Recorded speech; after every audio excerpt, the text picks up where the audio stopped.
Hi everyone, कैसे हैं आप सब। होप सब ठीक होंगे और मैं भी बिल्कुल ठीक हूँ।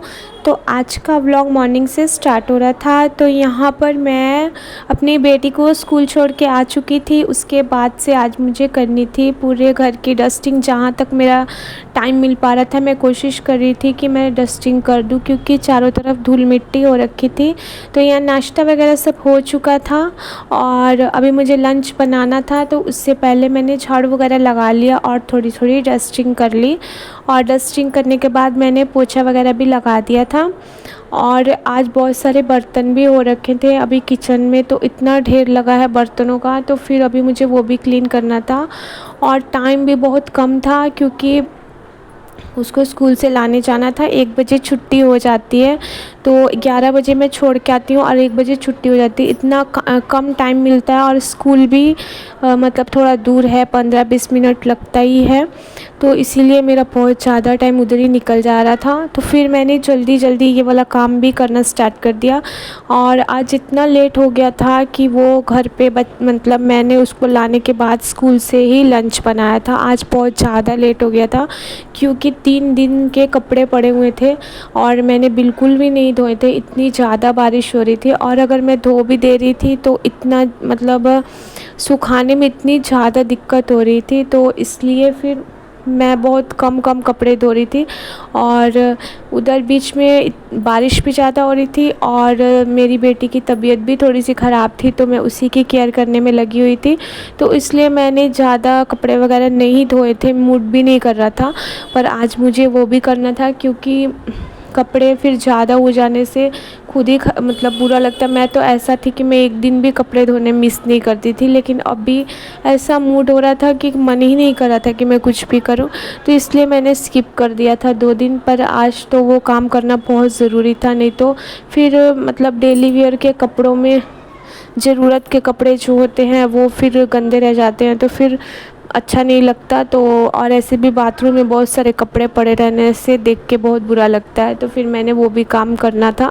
तो यहाँ बर्तन वगैरह धोने के बाद मैं वही काम करूँगी। और इतना ही करते टाइम हो गया था, तो फिर मैं उसी बीच में निकल गई थी उसको स्कूल से लाने। और फिर स्कूल से लाने के बाद ही मैंने लंच बनाने की तैयारी की थी। और आज मैंने बच्चों ने बोला था कि आज मतलब सोया चंक्स वाले राइस बनाने हैं, तो मैंने उसी की तैयारी कर रखी थी। तो वो वाले बनाने में से ज़्यादा टाइम भी नहीं लगता और जल्दी भी बन जाते हैं और टेस्टी भी लगते हैं। तो मैंने आज वही बनाना था। और थोड़ा बहुत सामान भी ख़त्म हो रखा था, तो मैं वो भी लाऊंगी, उधर से जाऊंगी तो साथ में वो भी लेकर आ जाऊंगी। तो यहाँ पे किचन में जितने भी बर्तन वगैरह थे मैंने सब धो दिए। और देखिए मैं स्कूल से लेकर आ चुकी हूँ। और उसके बाद फिर मैं यहाँ पे थोड़ा सा जो आलू प्याज वगैरह ख़त्म हो रखे थे तो वो मैं लेकर आ गई थी साथ साथ। तो मैंने सब मतलब अपने अपने जगह पे उसको टोकरी वगैरह में सेट कर दिया था। और उसमें से मुझे जो जो यूज़ करना था मैं निकाल दिया था। और बारिश का वजह से ज़्यादा सामान लाना मैं प्रेफर नहीं करती हूँ, क्योंकि वो सब ख़राब हो जा रहा है। तो मुझे जितना ज़रूरत रहता है, जितना मेरे घर में यूज़ होता है 3 दिन 4 दिन जिसमें चल जाए, मैं उतना ही सामान ला के यूज़ करती हूँ। और उसके बाद फिर यहाँ देखिए मैंने सब कुछ तैयार कर लिया था और यहाँ पे मैं राइस बना लूँगी। और इसकी रेसिपी पहले भी मैंने अपना चैनल पे शेयर कर रखी है, फुल वीडियो डिटेल में आप जाके चेक कर सकते हैं। और यहाँ पर मैंने इसकी फुल रेसिपी तो शेयर नहीं की है, पर थोड़े थोड़े क्लिप मैंने दिखा दिए हैं। और यहाँ पर ये वाले चावल वगैरह में जो है जल्दी जल्दी बना लूँगी। और पता है 1:30 बज चुका था और अभी तक मेरा खाना बिल्कुल भी नहीं बना था और भूख भी बहुत ज़ोर से लग रही थी बच्चों को। तो फिर मैंने जल्दी जल्दी फटाफट जितना भी मेरे से स्पीड में हो पाया मैंने काम करने की कोशिश की। और ऐसे भी मतलब मेडिसिन का भी टाइम हो रहा था, मुझे उसको मेडिसिन देनी थी अपना बेटी को। तो इसलिए मैं कोशिश कर रही थी जल्दी जल्दी खाना बनाने का। और उसके साथ एक प्रॉब्लम हो गई थी, तो इसलिए मुझे उसका कुछ ज़्यादा ही ख्याल रखना पड़ता है। तो बात ये थी कि वो एक बार मतलब सोई हुई थी, सोए सोए वो अचानक से एक ज़ोर से चिल्लाई थी और चिल्लाने के बाद एक बार एक बेहोश हो गई थी। पता नहीं क्या हुआ। तो उस दिन तो मुझे बहुत ज़्यादा डर लग गया था। मैंने फ़र्स्ट टाइम उसको ऐसे देखा था। और मतलब ऐसा हुआ था कि इसकी सांस भी चलनी बंद हो गई थी। उसके बाद फिर डॉक्टर के पास गए तो फिर बहुत सारे एक्सरे एमआरआई वगैरह हुआ, और उस दिन से उसकी आज तक मेडिसिन चलती है। लेकिन मतलब मैं एक दिन भी स्किप नहीं करती हूँ मेडिसिन, और उसको अकेले छोड़ना तो बिल्कुल भी नहीं। तो इसलिए मैं अपना सारा काम छोड़ देती हूँ, पर मैं उसको अकेले बिल्कुल भी नहीं छोड़ती, इसलिए मुझे उसका ख्याल रखना पड़ता है। पहले तो वो स्कूल से अकेले भी आ जाती थी अपना फ्रेंड्स के साथ, मतलब कभी कभी अकेला भी। लेकिन जब से ऐसा प्रॉब्लम हुआ है तो फिर मेरा उस टाइम से कभी भी दिल नहीं मानता कि मैं उसको अकेला छोड़ दूँ।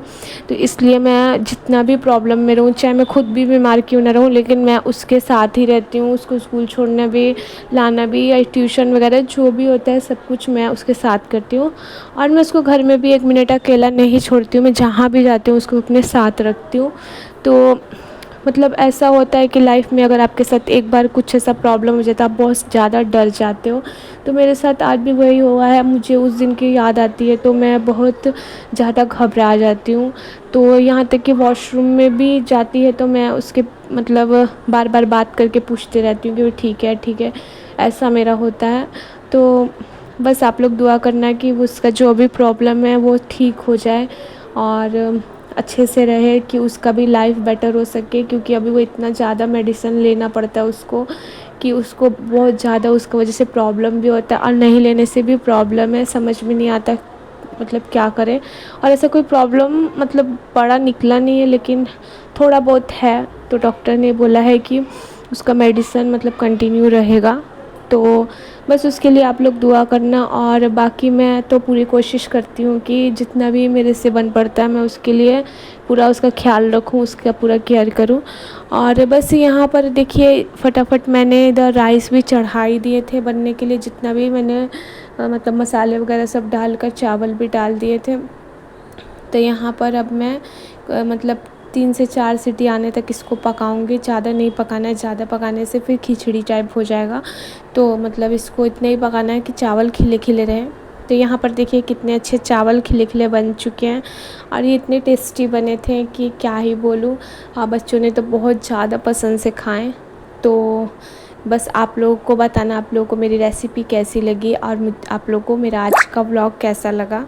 और चलिए इस व्लॉग को यहीं पे एंड करते हैं। अगर आपको मेरा व्लॉग थोड़ा सा भी अच्छा लगा हो तो मेरे चैनल को लाइक करना, शेयर करना, सब्सक्राइब करना, और एक प्यारा सा कमेंट करके ज़रूर जाना कि आप लोगों को मेरा व्लॉग कैसा लगता है। और मैं ज़्यादा लॉन्ग व्लॉग वीडियो नहीं बना पाती हूँ, क्योंकि मतलब मेरा भी कम टाइम मिलता है, जितना भी मिलता है मैं बनाने की कोशिश करती हूँ। पर अगर आप लोग मुझे लाइक करेंगे, सब्सक्राइब करेंगे तो मुझे मोटिवेशन मिलेगा, तो मैं कोशिश करूँगी थोड़ी लॉन्ग वीडियो बनाने को। तो चलिए इस ब्लॉग को एंड करते हैं। Thanks for watching.